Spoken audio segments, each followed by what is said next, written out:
नमस्कार दोस्तों, मेरा नाम है अशोक वीरा एडवोकेट और मैं आप सभी के लिए लीगल एडवाइस वीडियोस अपलोड करता हूं, जो कि आप सब लोग लाइक करते हैं, पसंद करते हैं, शेयर करते हैं और सब्सक्राइब भी करते हैं। आप तक नहीं किया तुरंत करिएगा और दूसरे लोगों तक भी जानकारी को जरूर शेयर करिएगा।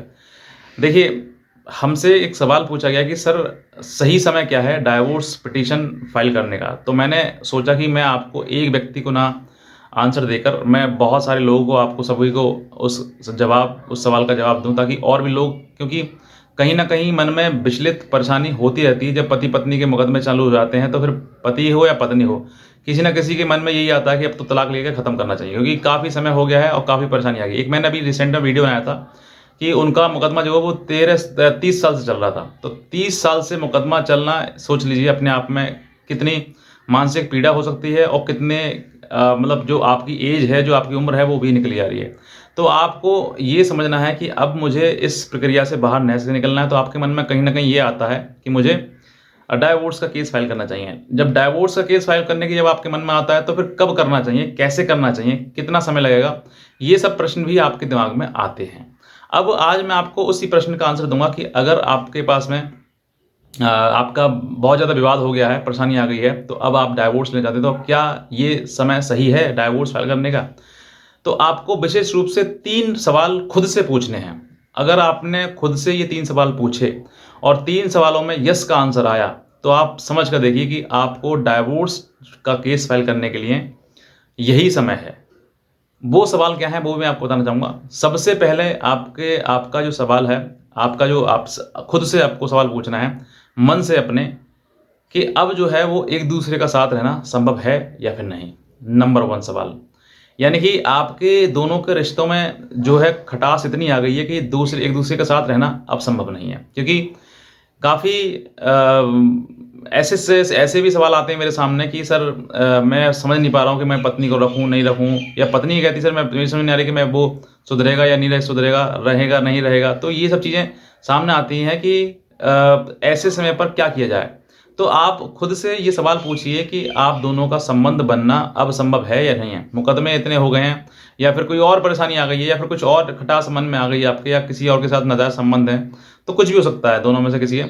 तो पति हो या पत्नी हो, आप दोनों में से मन में से कोई एक अपने से खुद से सवाल पूछिए कि क्या अब आगे एक-दूसरे का रहना संभव है? आपने गलती करी है, उनको भी कंसिडर करिए, या फिर दूसरे के साथ करी है आपने, या फिर दोनों के मन में इसी बातें आई हैं, तो उन बातों को भी मद्देनज़र रखते हुए आप दोनों सवाल पूछें खुद से कि मेरे और उनके दोनों के बीच में अब संबंध बनना संभव है या फिर नहीं। नंबर 1 सवाल। अगर इसका आंसर आता है तो yes, this is the right time to file the divorce case.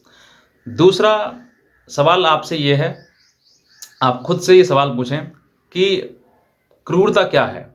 आपके दोनों के बीच में क्या कोई ऐसा क्रूरता हुई है?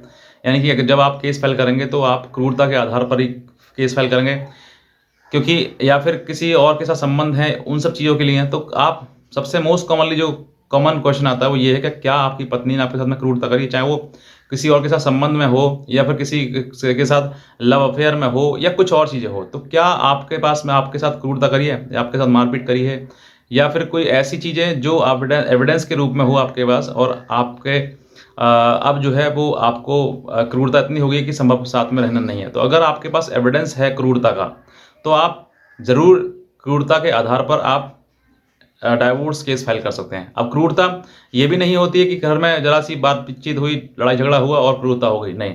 क्रूरता मतलब बहुत बड़ा एविडेंस होना चाहिए, बहुत सब चीज़ें जो कि समाज भी उसको एक्सेप्ट ना करे, या आपके साथ कोई ऐसी मारपीट, कोई आपकी पत्नी ने आपके ऊपर कुछ ऐसा गंदा आरोप लगा दिया हो जिसमें आप बरी हो गए हों, या फिर आपके ऊपर कुछ ऐसा आत्मघाती हमला कर दिया हो जिससे कि आपकी जान जाते-जाते बची हो। ऐसे कोई क्रूरता, मतलब बहुत बड़ा एविडेंस जिसमें आपको लग रहा हो कि हाँ, ये क्रूरता है।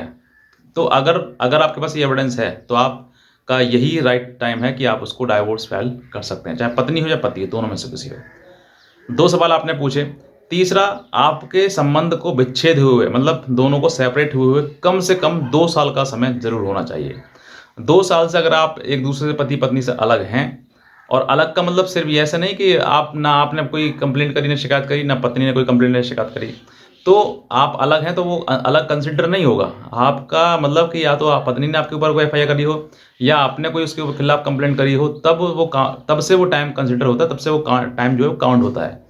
तो अगर ऐसा आपका विवाद चलते हुए 2 साल का समय हो चुका है या 2 साल से और ऊपर पहुँच चुके हैं आप, तो आपके पास ग्राउंड है डाइवोर्स फाइल करने का है। ये 3 चीज़ें अगर आपके पास में हैं, तो मैं कहता हूँ आपको डाइवोर्स का जो सही समय है फाइल करने का, वो यही समय है। अब आप डाइवोर्स का जो केस है वो फाइल कर सकते हैं। अब बात करते हैं यहाँ पर एक तो ये आया कंटेस्टेड, मतलब कि आप एक तरफ एक पति चाहता है, पत्नी नहीं चाहती है, पत्नी चाहती है तो पति नहीं चाहता, मतलब दोनों में से एक चाहता है, एक नहीं चाहता है। तो ये एक प्रोसीजर हो गया। अब दूसरा बात कर लेते हैं कि अगर आप दोनों रजामंदी से चाहते हैं, तो उसके लिए टाइम कितना होना चाहिए। उसके लिए आपको कम से कम 1 साल का समय अंतराल, मतलब लड़ाई झगड़ा या फिर अलग रहते हुए होना चाहिए शादी के बाद। तब जो है वो आप डाइवोर्स का केस म्यूचुअली फाइल कर सकते हैं। ये दोनों आपके लिए समझना है कि मेरे पास क्या ये सब एविडेंस है, ग्राउंड हैं। अगर आपके पास में ये 3 ग्राउंड फुलफिल हो रहे हैं, आपने कुछ सवाल पूछे और आपको वाकई लगा कि हाँ, ये सवाल जो है वो मेरे साथ मैच करते हैं, तो आप आज ही डाइवोर्स का केस फाइल करें, आपको डाइवोर्स मिल जाएगा। तो बस इतना कहना चाहूँगा। अगर आप नए हैं तुरंत सब्सक्राइब करें, दूसरे लोगों तक भी जानकारी को जरूर शेयर करें। आज का वीडियो देखने आपसे बहुत धन्यवाद।